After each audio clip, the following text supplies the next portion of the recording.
কপিল দাসৰ কথাৰে আৰু মুকুল চেতিয়াৰ আবৃত্তিৰে মই কিমান কান্দিলে তুমি সুখী হবা। মই কিমান কান্দিলে তুমি সুখী হবা, কিমান দুখ পালে চকুলৈ তুমি ওলাই তুমি জানানে?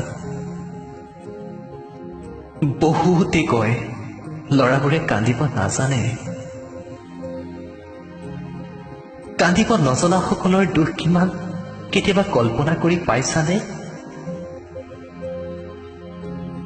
কেতিয়াবা কলিজাটো উলিয়াই টুকুৰা টুকুৰ কৰি কাটি ৰ'দত শুকাব দিব মন যায়।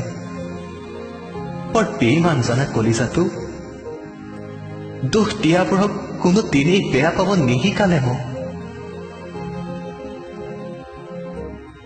কোনো দিনে ফুলতো হুমনীয়া হৈ ওলাই নাহিল তোমালৈ এটি অভিশাপ। মোক গন্ধুৱাই তুমি কোনো দিনেই সুখী হ'ব নোৱাৰিবা। আশীৰ্বাদ দিবলৈ মোৰ কোনো যোগ্যতা নাই, তথাপি মনৰ পৰা এটা আশা, সদায় তুমি সুখী হোৱা।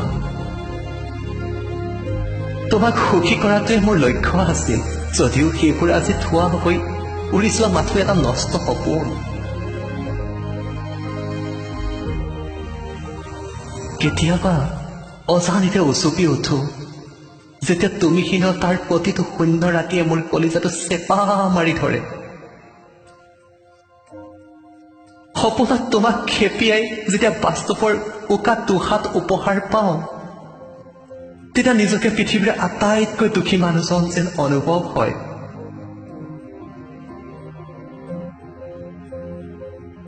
কাষৰ কোঠাত শুই থকা পিতায়ে শুনিব বুলিয়েই ওলাই আহিব খোজা চেপা কান্দোনটো যেতিয়া গাৰুটোৰে ঢাকি ৰাখিব লগা হয়, তেতিয়া মই ভালকৈ বুজি উঠো কষ্ট আচলতে হয় কি।